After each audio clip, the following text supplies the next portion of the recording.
முதல் மது.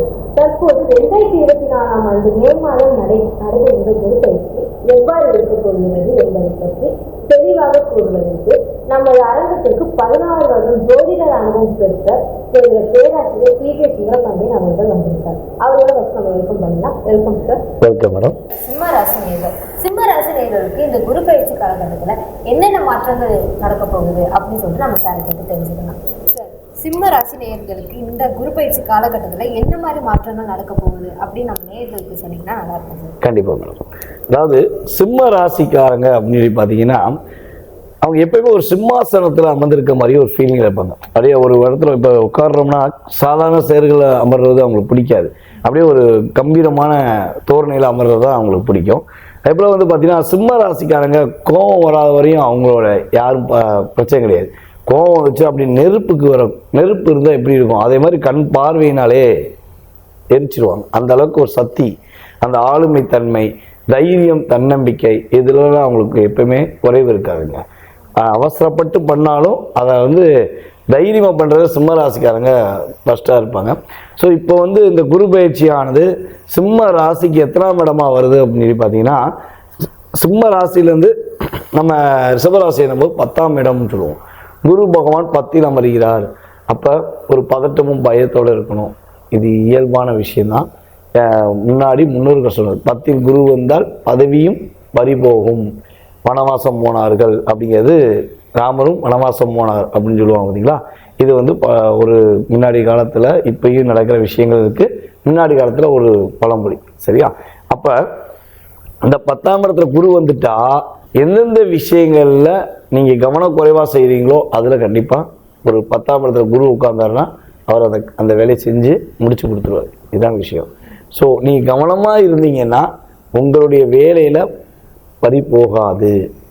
நிதானத்தை கடைபிடிக்க வேண்டும். இதுதான் முதல் சொல்ல வேண்டிய விஷயம். அதே போல் பார்த்தீங்கன்னா சிம்ம ராசிக்கு அவர் 10ஆம் இடத்துல உட்கார்ந்திருந்தாலும் அவருடைய பார்வைகள் அப்படின்னு சொல்லுவோம், மிகப்பெரிய விசேஷமான பார்வைகள். குரு பார்வை எப்பவுமே எப்பவுமே ஒரு குரு பகவான் அமர்ந்த இடத்தை விட பார்க்கும் இடத்துக்கு தான் மதிப்பதியும். குரு இப்போ இங்கே உட்காந்துருக்காரு, உங்களுடைய குருநாதர் இங்கே உட்காந்துருக்காரு. அவர் இப்படி உட்காந்துருக்கனால உங்கள் நன்மையா, அவர் உங்களை பார்க்கறனால நன்மையா?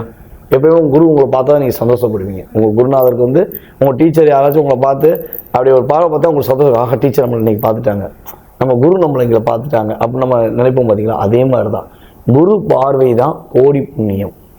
இது உண்மையிலேயே ஐதீகம், சரியா? அப்படிப்பட்ட ஒரு குரு பகவான் உங்கள் ராசிக்கு எத்தனாம் இடத்தெல்லாம் பார்க்காரு அப்படிங்கிறத ஃபஸ்ட் தெரிஞ்சுக்கணும். அவர் உட்கார்ந்துருக்காருங்கிறதுல பதட்டம் அடைவதை விட அவருடைய பார்வையில் என்னென்ன விஷயங்கள் நமக்கு நன்மையை கொடுக்க போகுது அப்படிங்கிறத நம்ம தெளிவாக தெரிஞ்சுக்கிட்டோம்னா இந்த பதட்டமும் பயமும் நம்மளை விட்டு போயிடும் அப்படிங்கிறது உண்மை. இப்போ சிம்ம ராசியில் உள்ள நட்சத்திரங்கள் ஃபஸ்ட்டு தெரிஞ்சுக்கிறோம். சிம்ம ராசியில் உள்ள நட்சத்திரங்கள் அப்படிங்கும்போது மக நட்சத்திரம் இருக்கிறது, அதுக்கடுத்தபடியாக பார்த்தீங்கன்னா பூர நட்சத்திரம் இருக்கிறது, அதுக்கடுத்தபடியாக உத்திர நட்சத்திரம் இருக்கிறது. இப்போ மக நட்சத்திரத்தின் அதிபதி யாருன்னு பார்த்தீங்கன்னா கேது பகவான். அதுக்கப்புறம் பூர நட்சத்திரத்தின் அதிபதி யாருன்னு பார்த்தீங்கன்னா சுக்கிர பகவான். அதுக்கடுத்தபடியாக பார்த்தீங்கன்னா உத்திர நட்சத்திரத்தின் அதிபதி யாருன்னு பார்த்தீங்கன்னா சூரிய பகவான். இந்த ராசியின் அதிபதியை யாருன்னு பார்த்தீங்கன்னா சூரிய பகவான் தான். அப்போ சூரிய பகவான் இந்த நட்சத்திரம் உத்திர நட்சத்திரம் ஒன்று, இந்த சிம்ம ராசியில் 1ஆம் பாதம் மட்டும் இருக்கிறது அப்படிங்கிறது பார்க்கும். ஸோ மொத்தம் 9 பாதங்கள் 3 நட்சத்திரங்கள் கொண்டதான் ஒரு ராசியின் அமைப்பு அப்படிங்கிறது தெரிஞ்சுக்கிறோம். ஸோ இதில் அந்த பூர நட்சத்திரத்துக்கு மட்டும் ஒரு தனி தன்மை இருக்கும். இந்த பூர நட்சத்திரக்காரங்களை மட்டும் நீங்கள் சாட்டிஸ்ஃபேக்ஷன் பண்ணுறது கஷ்டம்.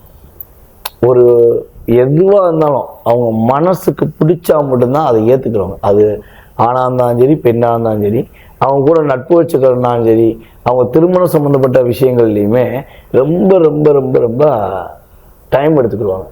மாப்பிள்ளையை செலக்ட் பண்ணுறது, பொண்ணை செலக்ட் பண்ணுறதுக்கு அவங்களுக்கு அந்த அளவுக்கு டைம் எடுப்பாங்க. சாட்டிஸ்ஃபேக்ஷனுங்கிறது ரொம்ப எதிர்பார்ப்பாங்க. அதில் திருப்தி அடைகிறதுக்குமே கம்மி. இதான் பூர நட்சத்திரத்துக்கு ஒரு இயல்பான விஷயமே அதான். ஸோ அப்படிப்பட்ட கிரக அமைப்பு, நட்சத்திர அமைப்பு கொண்டது தான் சிம்ம ராசி அப்படிங்கிறத தெரிஞ்சுக்கிறோம். ஸோ இந்த காலகட்டங்களில், இந்த குரு பயிற்சி காலகட்டங்களில் சிம்ம ராசிக்கு ஏற்படுகின்ற நன்மைகள் என்ன அப்படின்னு பார்க்கும்போது, உங்கள் ராசிக்கு 2ஆம் இடமான கன்னி ராசியை குரு பகவான் பார்க்காரு. அப்போ இப்போ கடந்த ஒரு 6 மாத காலமாகவே எதையுமே செய்ய முடியல, கொடுத்த வாக்கை காப்பாற்ற முடியல, வாயினாலேயே உனக்கு பிரச்சனைடா உன் வாய் தான் உனக்கு பிரச்சனை அப்படின்னு சொல்லுவாங்க பார்த்தீங்களா. சிம்மராசிக்காரன்னா இப்போ சொல்லி போகணும், உன் வாயால் தான் நீ கெட்டு போகிற, நீ எதுனாலும் தேவையில்லாமல் வார்த்தையை விடாத, வாயை கொஞ்சம் குறை அப்படின்னு சொல்லியிருப்பாங்க. என்னடா அது, நான் பேசுறது தான் என் தன்மையை, நான் எப்பயுமே இப்படித்தான் பேசுவேன், என்ன ஏன் இவங்க சொல்கிறாங்க அப்படிங்கிற தாட்டு வருது பார்த்தீங்களா. அந்த நிலை இப்போ உடையும். ஏன்னா குரு பகவான் உங்கள் ராசிக்கு 2ஆம் இடமான கேது பகவானை, 2ஆம் இடத்துல கேது பகவான் உட்கார்ந்துருக்காரு உங்களுக்கு. அப்போ அந்த கேதுவை குரு பார்வை மூலமாக பலம் விளக்க செய்வார். அப்போ கேதுவின் ஆதிக்கம் கொஞ்சம் குறைஞ்சி நீங்கள் ஒரு வார்த்தையை பேசும்போது தைரியமாக பேச முடியும். குடும்பத்தில் ஒரு குழப்பம் இருக்கும், குடும்பத்தில் ஒற்றுமை இருக்காது, எதுனாலும் ஒரு சண்டை சச்சரவு, நீ ஃபஸ்ட்டு வெளியே போறியா கிளம்பி போறியா அப்படிலாம் உங்கள் குடும்பத்தில் சொல்லியிருப்பாங்க. அப்போ அந்த நிலை மாறும். எங்கே இருக்க, வீட்டுக்கு வா, வீட்டில் வந்து இரு. ஸோ இந்த செயல்பாடெலாம் இந்த காலகட்டங்களில் உங்களுக்கு ஏற்பட போகுது. அதுபோல் கொடுத்த பணத்தை வாங்க முடியல, பணம் கொடுத்து வாங்கவே முடியல, இல்லை பணம் வரவே மாட்டேங்கிற ஃபீலிங் கண்டிப்பாக குறையும். பணம் பொருளாதாரம் சம்மந்தப்பட்ட விஷயங்களில் நல்ல மாற்றங்கள், நல்ல முன்னேற்றங்கள் நம்மளுடைய குரு பார்வை மூலமாக பெறப்படுறாங்க. ஸோ அதே போல் வந்து பார்த்திங்கன்னா இவங்களுடைய ஆரம்ப கல்வியிலேருந்து ஒரு உயர்நிலை கல்விக்கு போகிறதுக்கான வாய்ப்புகள், சூழ்நிலைகள் குரு பகவான் உங்களுக்கு அள்ளி வழங்க போகிறாரு. அதேபோல் தாயார் சம்பந்தப்பட்ட உறவு வழி மூலமாக ஒரு நல்ல மாற்றங்கள், முன்னேற்றம் உண்டு. தாய்மாமன் உறவு மூலமாக மிகப்பெரிய யோகம் உண்டு. ஏன்னா குருவின் பார்வை வந்து பார்த்தீங்கன்னா உங்கள் ராசிக்கு 2ஆம் இடம், உங்கள் ராசிக்கு 4ஆம் இடம், உங்கள் ராசிக்கு 6ஆம் இடம். அதாவது சிம்ம ராசிக்கு 2ஆம் இடம், 4ஆம் இடம், 6ஆம் இடம். இந்த பார்வை வந்து விழுது. அப்போ விழுதுனால தாய்மாமா உறவு மொழி மூலமாக நல்ல முன்னேற்றங்கள் உண்டு, மகிழ்ச்சியான சூழ்நிலை உண்டு, வம்பு வழக்குகள் குறைய போகுது. கடன் கொடுத்தவங்க கொடுத்துருவாங்க, திரும்ப கொடுத்துருவாங்க. கடன் வாங்குவதற்கான ஒரு அமைப்பு கிரகங்கள் ஏற்படுத்தி கொடுக்கும். இப்போ வந்து படிப்புக்காண்டி கல்விக்காண்டி போய் கடன் கேட்பாங்க, கிடைக்காது. ஏன் இப்போ தான் கிடைக்கும் வருத்தப்படுவாங்க. இல்லை வீடு கட்டுறதுக்கான கடன் கேட்டிருப்பாங்க, கிடைக்காம இருந்திருக்கும். ஸோ இந்த நிலையெல்லாம் மாறி நீங்கள் கடன் கேட்டிங்கன்னா சரியான முறையில் உங்களுக்கு கடன் கொடுப்பதற்கான வாய்ப்புகள் உண்டாக போகுங்கிறது உண்மை. ஸோ கடன் வாங்குறதே மிகப்பெரிய கஷ்டமான சூழ்நிலை. யார் கடன் வாங்காமல் நிம்மதியாக இருக்கவங்களோ அவங்க தான் இந்த உலகத்தில் மிகப்பெரிய ராஜா.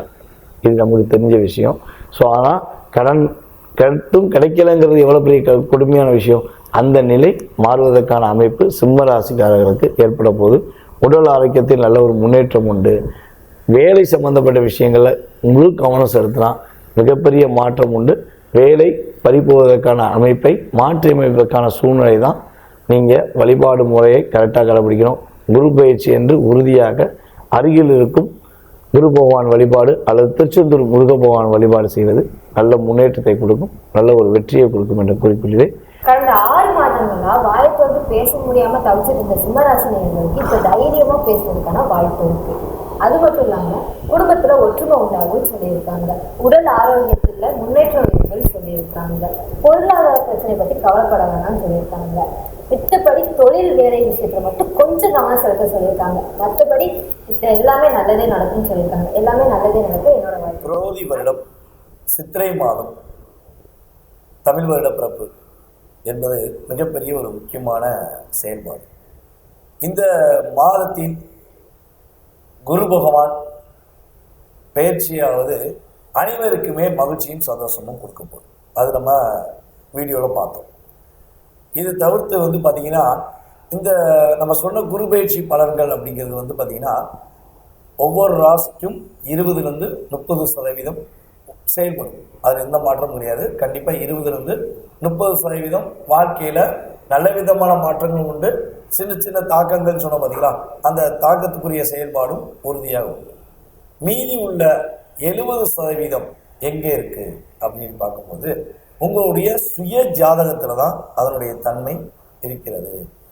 எப்பயுமே வந்து பார்த்திங்கன்னா நம்மளுடைய ஜாதக ரீதியாக வலிமையான தன்மைங்கிறது உங்கள் சுய ஜாதகத்தில் உள்ள விஷயம்தான். இப்போ கோடான கோடி மேசராசிக்காரங்க இருப்பாங்க அல்லது ரிஷபராசிக்காரங்க இருப்பாங்க, எத்தனை பேரும் இருக்காங்க. ஒவ்வொரு ராசிக்காரங்களும் கோடான கோடி இருப்பாங்க.